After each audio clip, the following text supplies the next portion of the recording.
안녕하세요. 오늘도 사연살롱을 찾아주셔서 감사합니다. 자식 둘을 결혼시키고 남편과 둘이 살고 있는 50대 여성이에요. 흔히들 부모와 자식 간의 인연을 천륜이라고 하잖아요. 하늘이 이어준 관계라는 의미인데요. 그만큼 특별한 관계라고 할 수 있을 거예요. 제게는 배로 낳은 아들과 가슴으로 낳은 딸이 하나 있어요. 사실 제 딸은 시누이가 낳은 아이예요. 그러니 딸아이와 저는 조카와 외숙모를 만났어야 할 관계였던 거죠. 하지만 인연이 되려니 모녀지간이 되었네요. 그런데 얼마 전에 딸아이를 버리고 집을 나갔던 시누이가 딸을 돌려달라며 찾아온 거예요. 아니, 자식이 물건도 아니고 자기 힘들 땐 버리고 살만하니까 찾아와 내놓으라고 하다니 이게 말이 되나요? 27년간 내가 낳은 자식과 똑같은 마음으로 키워온 저로서는 정말 이런 시누이가 이해도 안 되고 절대 용서도 안 돼요. 그래서 이렇게 사연까지 보내게 되었습니다.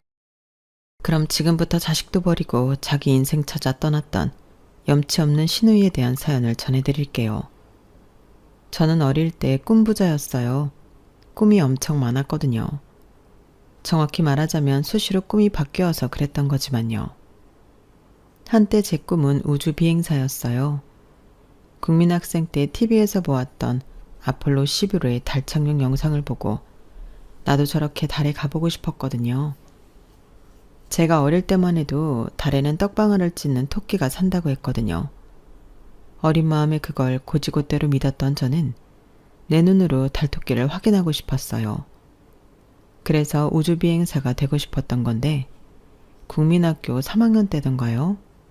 달토끼는 없다는 걸 알게 된 거예요. 달토끼도 없는데 달에는 가서 뭐 하나 싶더라고요. 그래서 우주비행사의 꿈을 버리고 미스코리아가 되기로 했어요. 당시 미스코리아 진이었던 김성희 씨가 유명했었는데 인형처럼 예쁜 모습에 홀딱 반해서 저도 미스코리아가 돼야겠다고 생각했거든요. 물론 그때는 몰랐어요. 미스코리아가 되려면 키도 크고 날씬하고 얼굴도 예뻐야 한다는 걸요. 아무튼 엄마 몰래 안방에 들어가 엄마 루즈를 입술에 바르고 온갖 야식골랑한 색상의 섀도우로 눈화장을 하면서 미래의 미스코리아로서 화장 연습도 하곤 했어요. 이후에도 수차례 꿈이 생기고 바뀌기를 반복했고 그러다가 고등학생이 되어서는 항공 승무원을 꿈꾸게 되었어요. 미스코리아처럼 170cm에 가까운 키에 굴곡 있는 몸매와 예쁜 얼굴을 요구하는 게 아니었기 때문에 못할 것도 없다는 생각이 들었어요. 그런데 항공 승무원도 키 제한이 있더라고요. 160cm가 안 되는 저로서는 시작도 못 해보고 포기해야만 했어요. 어린 시절부터 그렇게 많은 꿈을 품고 살아왔지만 결국에 저는 제가 희망했던 꿈은 단 하나도 이루지 못했어요. 성적에 맞춰서 대학에 진학했고 졸업 후에는 저를 받아주는 회사에 들어가 직장 생활을 시작했어요. 평범한 회사원은 제가 꿈꿨던 직업들에 단 한 번도 속한 적 없는 직업이었어요. 이렇게 될 줄 알았다면 헛된 꿈을 품을 필요도 없었다는 생각이 들자 맥이 탁 풀리더라고요. 제 성격이 기분에 영향을 많이 받는 편인데 뭔가 의욕이 없어지니까 사는 게 재미없다는 생각까지 들었어요. 그저 아침에 눈 뜨면 출근하고 하루 종일 직장에서 업무에 시달리다가 많은 지하철을 타고 퇴근하면 부모님이랑 저녁을 먹고 TV 앞에 앉아서 드라마를 보거나 예능 프로를 보는 게 다였어요. 주말이라고 해도 친구들과 약속을 잡기 전에는 하루 종일 침대 위에서 뒹굴대는 게 다였죠. 엄마랑 아침에 목욕탕을 갈 때도 있긴 했지만요. 당시엔 주말이라고 해도 일요일 하루만 쉬었기 때문에 그 하루 동안 직장에서 쌓인 스트레스를 풀기란 힘들었어요. 그러니 쉬는 날엔 그저 집에서 게으름을 피우는 게 최선이었어요. 그런 제게 엄마는 집에서만 있지 말고 나가서 연애라도 하라고 했지만 그게 어디 쉬운가요? 국민학교를 제외하고 중학교, 고등학교, 심지어 대학까지 여대를 나온 저로서는 남자를 만나는 것 자체가 가장 큰 난제였어요. 오죽하면 저랑 같은 부서 여자 선배한테 남자는 어디서 만나냐고 물었겠어요. 일단은 만나야 사귀든 어쩌든 할 테니까요. 결혼 7년 차인 선배는 이런 제 질문에 황당해하면서도 안 됐다 싶었는지 몇 가지 조언을 해주었어요. 남자도 여러 가지가 있잖아. 같이 놀 남자를 만나고 싶다면 나이트로 가면 되고, 대화가 통하는 남자를 만나고 싶으면 하이텔 동호회 중에서 찾는 게 빠르지. 결혼이 급한 거면 선을 보면 되는 거고. 그런데 선영 씨는 지금까지 남자친구 한 번 안 사귀어 본 거야? 아니, 나이가 몇 살인데 아직도 솔로야. 내가 남편한테 말해서 소개팅이라도 주선해 볼까? 평소 그렇게 친절한 선배는 아니었지만 제가 딱해 보이긴 했던가 봐요. 얼마 뒤 빈말인 줄 알았던 소개팅을 진짜 주선해 주었거든요. 우리 남편 대학 후배인데 사람이 정말 괜찮아. 직업은 중학교 국어선생이고 형제는 여동생이 하나 있다더라고. 홀어머니를 모시고 사는 게 조금 걸리긴 하지만 뭐 결혼까지 갈지 안 갈지도 모르는데 벌써부터 거기까지 따질 건 아니잖아. 아무튼 한번 만나봐. 사람은 진짜 진국이야. 내가 보장한다니까? 선배는 처음부터 끝까지 계속 남자분의 성격 칭찬만 늘어놓았어요. 자기 결혼식 때 기차 타고 지방까지 내려와 참석해줬다는 것부터 자기 아이 100일이며 돌까지 매번 챙긴다는 것과 시어머니가 돌아가셨을 때도 발이 나는 날까지 내내 장례식장을 지켜줬다는 것까지 칭찬이 일색이었어요. 그런데 말이 칭찬이지 가만 들어보면 선배네 부부한테 호구 잡힌 게 아닌가 의심이 됐지만 말이에요. 그래서 사실 소개팅에 대한 큰 기대는 없었어요. 그런데 막상 만나보니까 완전 기대 이상이더라고요. 성격 좋다는 말만 주구장창하길래 인물은 별론가 보다 생각했는데 이게 웬걸? 완전 잘생긴 거 있죠? 딱 제 스타일이었어요. 거기다 선배 말대로 성격도 엄청 좋아서 처음 만난 자리임에도 오래 알고 지낸 친구를 만난 것처럼 너무 편하게 대화할 수 있었어요. 외모도 마음에 쏙 들고 성격도 나무랄 데가 없으니 결과는 뻔한 거 아니겠어요? 제가 먼저 애프터 신청을 해버렸어요. 이런 남자를 다른 사람한테 뺏기기 싫었거든요. 그렇게 소개팅을 한 당일부터 사귀기 시작한 우리는 특별한 일이 없는 한 거의 매일 만났어요. 둘 중 한 사람이 야근으로 바쁠 때는 상대가 직장까지 찾아와 얼굴이라도 보고 헤어질 정도였어요. 하루 종일 업무로 스트레스를 받았다가도 남자친구 얼굴을 보면 피로가 확 풀릴 정도로 저는 남자친구한테 푹 빠져 있었어요. 오죽하면 소개팅을 주선해준 선배가 그러더라고요. 솔직히 난 선영씨가 재준씨랑 사귀게 될 줄 몰랐어. 재준씨가 직업도 좋고 정말 괜찮은 사람인 건 틀림없지만 인물이 좀 그렇잖아. 네? 그게 무슨 말씀이세요? 저 재준씨 얼굴 보고 사귀는 건데요. 제 말에 선배는 처음엔 제가 장난을 하는 줄 알고 깔깔대며 제 어깨를 손으로 탁탁 치더라고요. 그러다가 제 표정을 살피고는 경악에 가까운 표정으로 변했어요. 어머머, 선영씨 진심인가 보네? 당연하죠. 우리 재준씨가 얼마나 잘생겼는데요. 그러자 선배는 입을 떡 벌린 채 더 이상 아무 말도 하지 않았어요. 그 모습에 정말 억울했어요. 제 눈에는 제 남자친구가 정말 잘생겨 보였거든요. 진돗개 눈처럼 속쌍꺼풀이 눈에 코카스파니엘 저리 가랄 곱슬머리, 오똑한 코에 알사탕을 문 것 같은 통통한 보살까지 정말 귀여웠어요. 제가 이 얼굴에 빠져서 결혼까지 했으니 말 다 했죠. 아무튼 저는 남편을 볼 때마다 항상 남편 볼을 손으로 부비면서 잘생겼다고 그러거든요. 지금까지도요. 그런데 연애 초반엔 제 이런 행동에 남편의 반응이 썩 좋지 않았어요. 그러다 사귀고 반년쯤 됐을 무렵 진지하게 그러더라고요. 선영아, 내가 전부터 궁금했던 게 하나 있는데 솔직하게 대답해줬으면 좋겠어.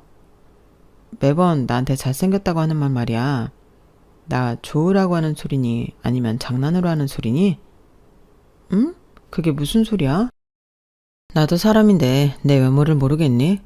태어나서 지금까지 잘생겼다는 말은 너한테 빼고 들어본 적이 없어. 솔직히 내 얼굴이 잘생긴 거랑은 거리가 먼 얼굴이잖아. 남편의 말에 순간 정신이 멍해졌어요. 내 눈에는 분명 남편이 잘생겨 보이는데 왜 다들 이런 말을 하나 싶었거든요. 물론 정우성이나 장동건처럼 전형적인 미남형은 아니지만 그래도 남편은 남편 나름대로 잘생긴 얼굴이 분명하거든요. 그런데 마치 제 눈이 잘못된 것처럼 다들 이런 반응을 보이니까 정말 내가 이상한 건가 하는 생각이 들더라고요. 그래서 속상하고 답답했어요. 남편조차도 내 진심을 믿지 못하는 것 같아서요. 서운한 마음에 울먹이면서 나는 진심이었다고 말을 했더니 남편이 잠시 저를 바라보기만 하더라고요. 그러더니 피식 웃으면서 이러는 거 있죠? 사람 마음이 참 간사한 게 네가 자꾸 나보고 잘생겼다고 말해주니까 언제부턴가 나도 그 말이 당연하게 받아들여지는 거 있지? 진심이 아닐지도 모른다는 생각을 하면서도 말이야. 고마워 선영아. 난 진짜 행운한가 봐. 내 부모 외에 날 이렇게 예쁘게 봐주는 사람을 어디서 만날 수 있겠어? 이래서 집신도 제 짝이 있다고 그러나 보다. 다른 사람 눈에는 영 아닌 내 얼굴이 자기 눈에는 잘생겨 보이니 말이야. 이거야말로 진정한 천생연분 아닐까? 안 되겠다. 우리 그냥 결혼해야겠다. 죽었다 깨어나도 너 같은 여자는 다시 못 만날 것 같거든. 지금까지는 선영이 네가 날 예뻐해줬으니까 앞으로는 내가 널 더 예뻐해줄게. 그러니까 나랑 결혼하자. 응? 비록 사귀자는 말은 제가 먼저 했지만 결혼하자는 말은 남편한테 먼저 들을 수 있었어요. 남편과 2년 넘게 사귀는 동안 남편을 통해 신우이에 대한 얘기를 종종 들을 수 있었지만 실제로 본 적은 한 번도 없었어요. 나이 차이가 6살이나 나서 그런가 남편은 동생을 어리게만 보는 것 같았어요. 어릴 때부터 공부를 잘했던 남편과 달리 신우이는 공부에는 취미가 없는 것 같았어요. 미용 기술을 익혀서 자기 샵을 차리는 게 꿈이라고 하는 걸 봐서는 공부보다는 손재주를 타고난 것 같더라고요. 양가 부모님께 인사를 드리기 전에 먼저 신우이를 밖에서 따로 만나게 됐는데 딱 보니까 남편하고는 180도 다른 분위기더라고요. 뭐랄까, 소위 말하는 날라리 분위기였어요. 학창시절에 반에 한두 명씩 있던 날씬않은 학생들처럼 말이에요. 저보다는 2살 아래였는데 옷차림만 보면 10살쯤 어려 보였어요. 당시 어린 친구들 사이에서 유행하는 옷차림과 화장법, 헤어스타일을 하고 있어서 그랬는지도 모르겠네요. 이대 입구에 있는 헤어샵에서 일을 배우고 있다는 신우이는 저를 처음 보는 자리에서 바로 저를 올케 언니라고 불러주었어요. 낯선 호칭에 남편도 저도 살짝 당황하긴 했지만 내심 듣기 좋더라고요. 신우이는 마치 제 입속의 혀처럼 제가 듣기 좋을 법한 말만 골라서 해주었는데 이상하게 저는 그 말이 불편했어요. 분명히 저한테 듣기 좋은 말을 해주는데도 진심이 하나도 느껴지지 않았거든요. 제가 느낀 신우이의 첫인상은 가면 쓴 여우, 딱 그거였어요.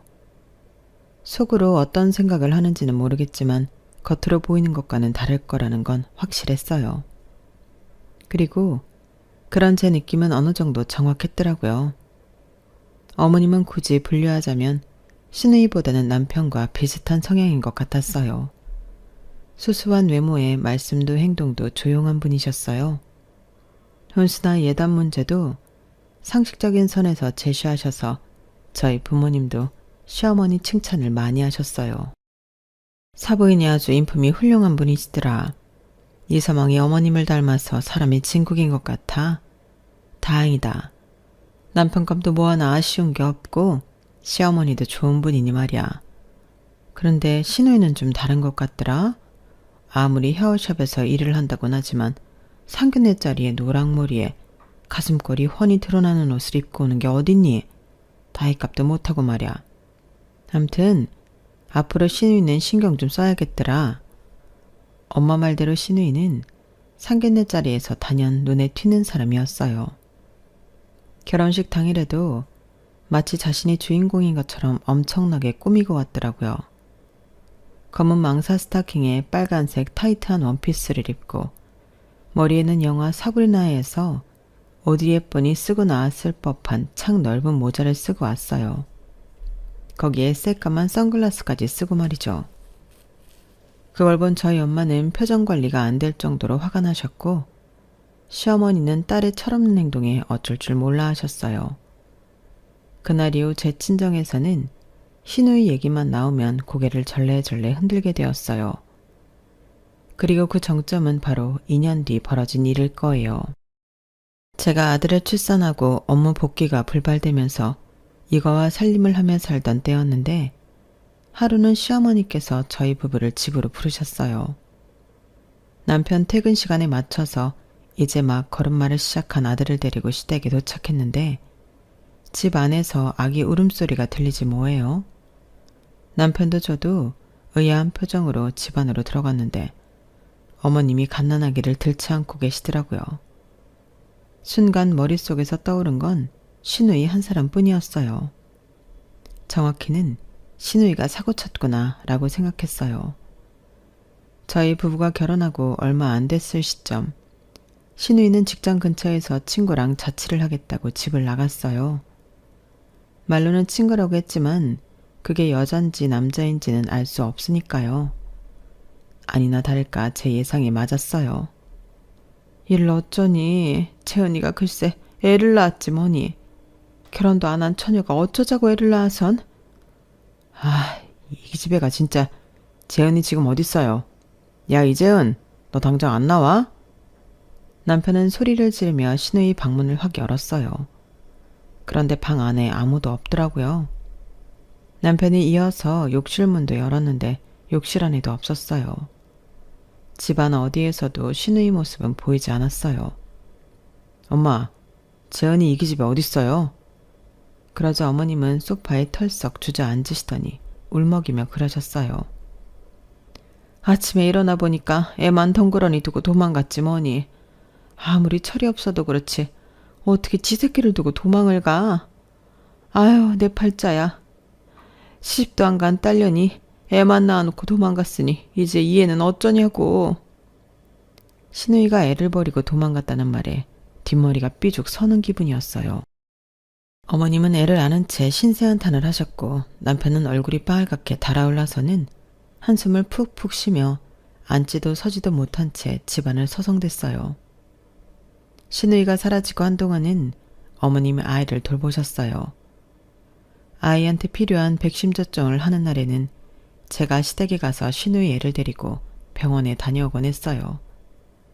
그렇게 한 달, 두 달, 석 달이 지나가자 어머님이 애를 데리고 저희 집으로 오셨어요.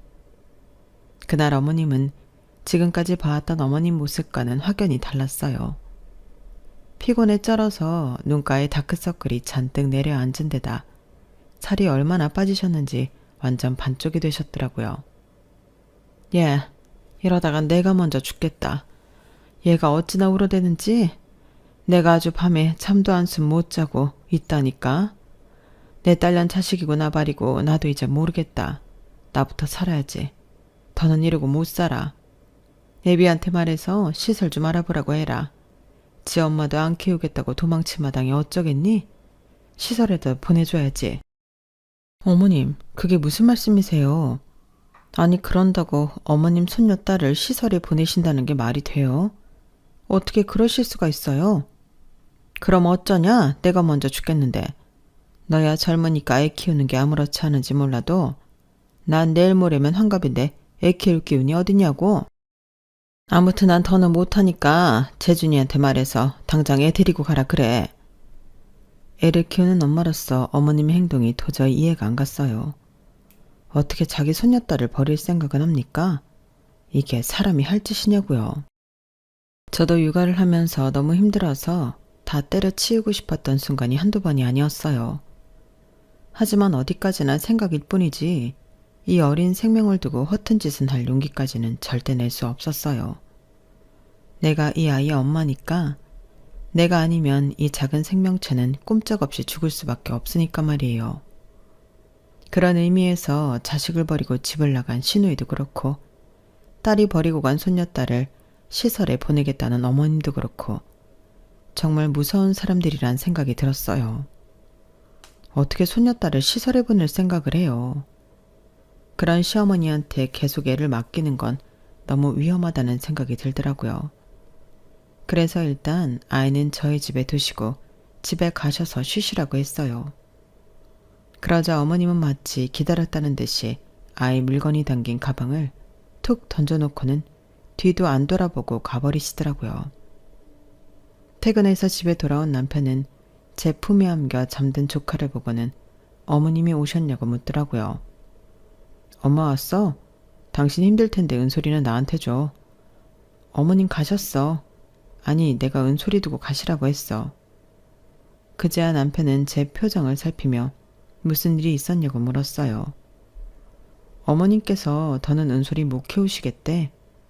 당신한테 시설을 알아보라시는데 이 어린 걸 어떻게 시설에 보내겠다는 건지 난 도저히 이해가 안 가. 여보, 당신이 어머님께 잘 좀 말씀드려봐. 애 보는 사람 붙여드릴 테니 조금만 참고 기다려달라고. 혹시 알아? 아가씨가 내일이라도 당장 돌아올지. 은솔이 지금 포기하면 영영 지 엄마도 못 만나고 남남으로 살아야 돼. 시설에 들어가는 순간 다 끝난다고. 그건 너무 불쌍하잖아. 남편은 당장 어머님께 전화해 일하는 사람을 붙여드리겠다고 말씀드렸어요.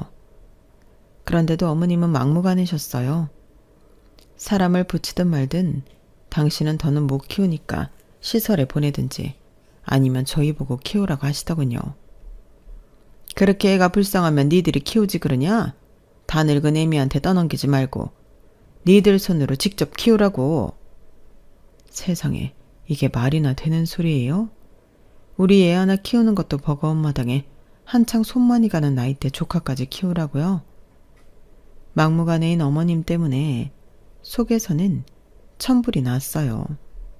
하지만 자신의 처지를 아는 건지 모르는 건지 저를 보며 방실방실 웃고 있는 시누이 딸을 보니 차마 내 손으로 이 아이를 시설에 보낼 수는 없겠더라고요.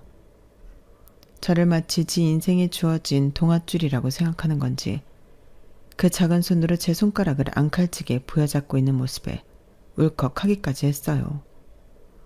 이런 애를 어떻게 내 손으로 밀어낼 수 있겠어요. 그래서 남편과 상의 끝에 은솔이를 우리가 맡아서 키우기로 했어요. 하지만 저 혼자서 젖먹이 아이 둘을 키우며 살림까지 하는 건 도저히 힘들어서 못하겠더라고요. 보다 못한 친정 부모님이 살림을 도와줄 파출 도우미를 보내주셔서 그분의 도움을 받아 생활할 수 있었어요. 교사 외벌이로는 애 둘 키우는 것도 벅차다는 걸 잘 아시기에 처음에는 시누이가 곧 나타날 걸 염두에 두고 길어야 1, 2년 안에 끝날 일이라고 생각했어요. 하지만 아이가 7살이 되도록 여전히 시누이한테서는 연락 한 통이 없었어요. 이제는 더 이상 선택을 미룰 수가 없는 상황인데 말이죠. 딸아이를 학교에 보내려면 서류 정리를 해야 했거든요. 결국 남편과 저는 시누이 딸을 호적에 올리고 서류상 부모와 자식이 되었어요. 결정을 내리기까지 수년이 걸리긴 했지만 그건 우리 딸아이한테 마음이 없어서 그랬던 건 아니에요. 혹여 시누이가 뒤늦게라도 찾아와 자기 자식을 찾으려 할 때 문제되는 일을 없게 하려고 기다렸던 거예요. 하지만 딸아이가 8살이 되도록 시누이는 연락조차 없었고 결국 아이의 교육을 위해 결단을 내리게 된 거였죠. 사실 우리 부부는 딸아이를 맡은 지 얼마 안 된 시점부터 우리에겐 조카가 아닌 친자식 그 이상의 존재였어요. 그냥 처음부터 하늘이 우리 부부한테 보내준 자식 같았거든요. 걸음마를 시작하고 말을 하게 되면서 아이는 매 순간 우리 부부를 웃고 울게 만들었어요. 너무 사랑스러운 모습에 아이가 자라는 걸 멈추길 바란 적도 있었어요. 그 순간이 너무 사랑스럽고 예뻐서 조금 더 이 순간을 함께하고 싶었거든요. 남편은 딸바보라는 말을 들을 정도로 딸아이의 사소한 순간까지도 사진에 담곤 했어요. 남편과 제 휴대폰에는 아직도 딸아이의 어린 시절이 담긴 사진이 수백 장이 넘게 들어있을 정도예요. 우리 아들 역시도 제 동생을 어찌나 챙기는지 때로는 남편보다도 더 빡빡하게 여동생을 단속하곤 했다니까요. 아이들이 중학생 때였는데 하루는 아들이 제 동생한테 이런 말을 하고 있더라고요. 이윤솔, 세상의 모든 남자는 다 늑대야. 아빠랑 나만 빼고 말이야. 알았어?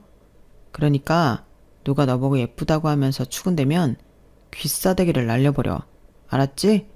그거 다 개수작이니까. 어쨌든 너한테 접근하는 남자애들이 있으면 오빠한테 말하고. 그 얘기는 어찌나 진지한 표정으로 하고 있던지 하마터면 소리나게 깔깔대고 웃을 뻔했다니까요. 그날 밤 퇴근한 남편한테 제가 그 얘기를 전해주었더니 남편이 그 길로 아들 방에 들어가더라고요. 문 밖에서 들어보니 아들한테 기특하다며 앞으로도 동생 곁에 남자애들이 꼬이면 오빠인 네가 정리를 해줘야 한다며 용돈까지 챙겨주더라고요. 그 아빠의 그 아들 아니랄까봐 정말 웃기지도 않더라고요.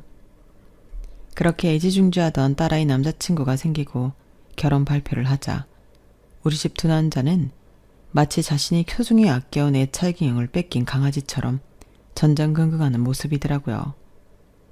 그러다 딸아이와 함께 인사를 하러 집에 찾아온 예비사위를 보고는 눈으로 레이저를 쏘아대는데 제가 다 어이가 없더라고요. 여보, 그만 좀 해. 은솔이 평생 끼고 살 거야? 할 수만 있다면 난 우리 딸 시집 안 보내고 평생 옆에 끼고 살고 싶어. 이 남자가 진짜 딸 자식 인생을 망치려고 이래? 은솔이가 당신이랑 살고 싶대?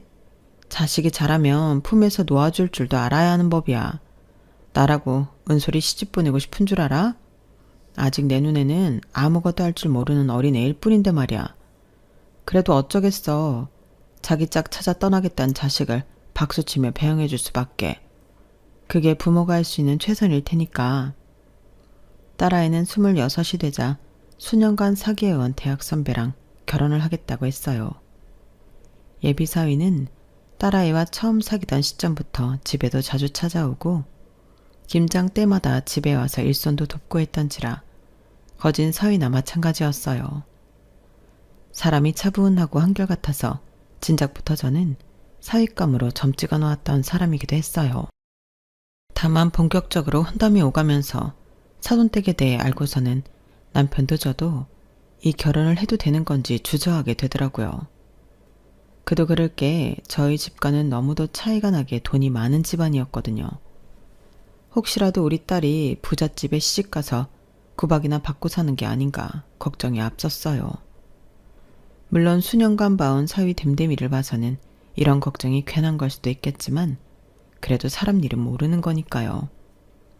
그런데 누군가는 바로 이런 점을 보고 엄청 신이 나는 모양이더라고요. 그게 누구냐고요? 바로 신우이였어요. 딸아이를 어머님 댁에 두고 집을 나간 이후 27년이 되도록 연락 한 번 없던 신우이가 딸아이 결혼을 어떻게 알았는지 저희를 찾아왔지 뭐예요. 강산이 여러 번 바뀌는 동안 신우이도 많이 늙긴 했지만 그래도 여전히 화려한 살림체는 전과 다를 바가 없었어요. 시어머니를 통해 은솔이가 결혼한다는 얘기를 들었다며 연신 싱글벙글이더라고요. 그 모습에 그래도 엄마라고 자식 결혼식에는 참석하려고 온 모양이다 생각했는데 웬걸? 그동안 자기 딸을 키워줘서 고맙다는 말은 한마디 없고 되려 어이없는 소리를 하지 뭐예요. 오빠, 그동안 내 딸 키우면서 딸 키우는 재미도 느끼고 좋았지? 은솔이가 날 닮아서 그렇게 싹싹하고 애교가 많다며? 내 덕분에 딸 바보 아빠를 살 수 있었던 거 고마운 줄이나 알아. 오빠네 아들은 그렇게 무뚝뚝하다며. 오빠랑 올케 언니 닮아서. 암튼 그동안 딸 키우는 재미 톡톡히 봤으니까 이제 내 딸 돌려줘. 상견례 전에 호적 정리부터 끝내자고. 아니 아가씨, 이제 와서 그게 무슨 소리예요? 호적 정리라뇨? 올케 언니도 참. 내 딸인데 그럼 오빠랑 올케 언니 딸로 살게 해야겠어요? 우리 은솔이 내 배 아파서 낳은 딸이에요. 그렇죠. 아가씨 배 아파서 낳은 딸이요. 우리 은솔이. 그런데요. 아가씨가 그 권리를 포기하고 도망쳤잖아요. 무려 27년 동안이나 전화 한 통 없이 영 끊고 살았잖아요. 그래놓고 무슨 염치로 이제 와서 은솔이를 달라는 거예요? 아가씨는 그 긴 세월 은솔이가 어떤 심정으로 살았을지 그건 걱정 안 돼요? 외삼촌을 아빠라고 부르고 살아야 되는 상황이 얼마나 기가 막힌지 생각은 해봤냐고요.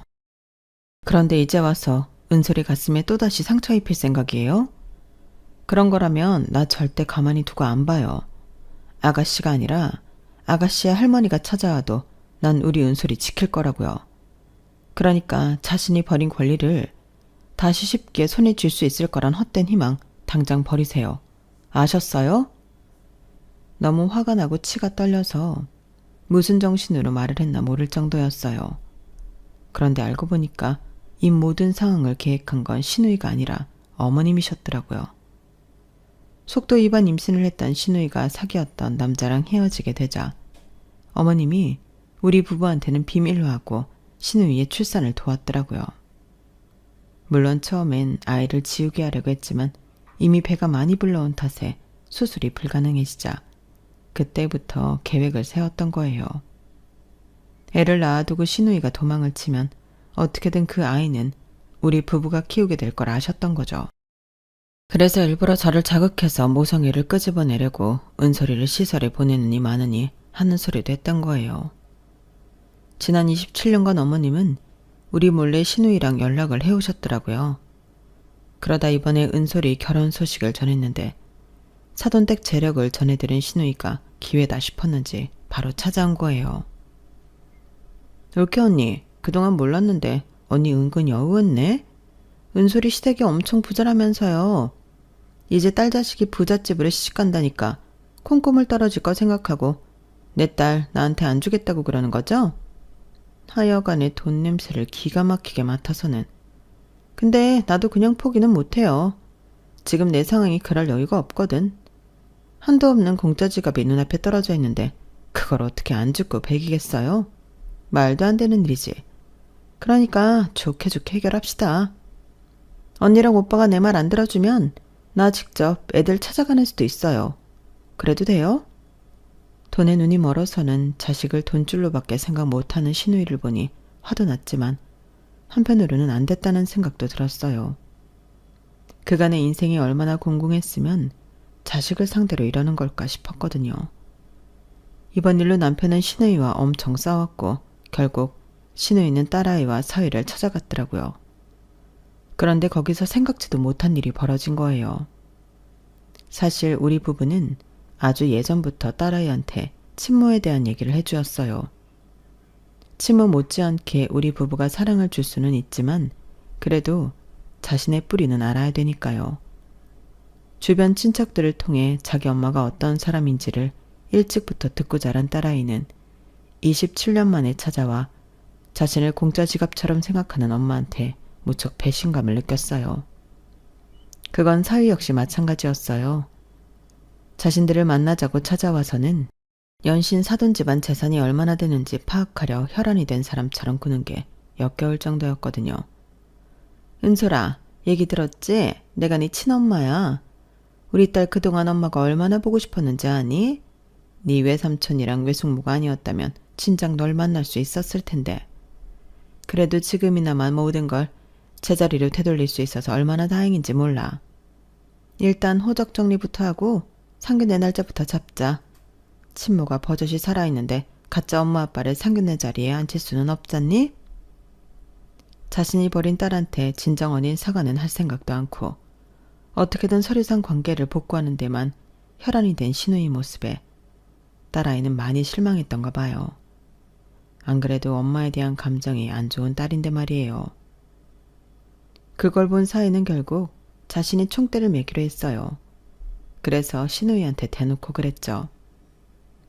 은솔이 낳아주신 친어머님이시라면 결혼 얘기도 어머님이랑 하는 게 맞겠죠? 어머 당연하지 사위. 나랑 얘기를 안 하면 누구랑 하겠어? 네. 그럼 일단 저희 쪽에서 원하는 혼수랑 예단 목록부터 드릴게요. 안 그래도 은솔을 키워주신 외삼촌한테 부담 드릴 게 죄송했었는데 친어머니시라고 하니까 마음이 좀 놓이네요. 사위는 애초에 있지도 않은 가짜 예단 목록과 혼수 목록을 신우이한테 건넸어요. 그러자 목록을 본 신우이는 펄펄 날뛰기 시작했어요. 아니 이게 뭐야? 수입차의 명품백, 골프채, 그리고 이 가구들은 다 뭐야? 아, 가구는 이태리 장인이 만든 수제 가구로 골랐어요. 이런 게 수십 년이 흘러도 유행도 안 타고 가치가 유지되니까요. 참, 저희 부모님이 예단비는 1억 보내시면 3천 돌려드리는 걸로 하시자는데 어떠세요? 괜찮으시죠? 그 말에 신우이는 마른 침만 연신 삼키더니 갑자기 몸이 안 좋다며 돌아가 버렸어요. 그리고 예상하시는 대로 그 길로 잠적을 해버렸고요. 결혼을 앞두고 찾아와 마음을 헤집고 간 친엄마가 야속할 법도 한데 딸아이는 이 상황을 담담하게 받아들이더라고요. 우리 딸아이와 함께 가짜 리스트를 만들어 신우이를 몰아낸 사위는 가짜 리스트를 쭉쭉 찢으며 혹시라도 우리가 오해할까봐 몇 번이나 안심을 시켜주었어요. 그 후 한 달 뒤 우리는 상견례를 했어요. 직접 만나보니 사위가 누굴 닮았는지 확실히 알겠더라고요. 사돈 내외 모두 수수하고 인상이 좋은 게 사위랑 분위기가 똑같았거든요. 이번 결혼은 자식들이 부모한테 손 안 벌리고 지들 형편에 맞춰서 하겠다고 하니까 그렇게 하도록 놔두자고 하셔서 우리도 아이들 뜻을 따르기로 했어요. 시작부터 자기들 손으로 하나하나 마련해 보겠다는 그 마음이 어찌나 예쁘던지 몰라요. 돈보다는 내 옆에 있는 사람과 함께 인생을 설계한다는 거에 의미를 두는 것 같았거든요. 이런 마음을 신우이가 보고 배워야 하는 건데 그 점은 조금 아쉽네요. 사람은 쉽게 변하지 않는다고 신우이가 이번 일로 뭔가 깨닫고 마음가짐이 변할 거라고는 생각하지 않아요. 하지만 먼 훗날이라도 자신이 벌일 행동에 대해 창피함 정도는 느낄 수 있길 바랍니다. 적어도 인간이길 포기하지 않는다면 말이죠. 지금까지 제 사연을 들어주셔서 감사합니다. 여러분의 가정에도 항상 좋은 일들만 있기를 기원합니다. 여러분, 사연 댓글에 응원과 현명한 조언 부탁드려요. 좋아요와 구독은 저에게 큰 힘이 됩니다. 오늘도 좋은 일 가득하세요.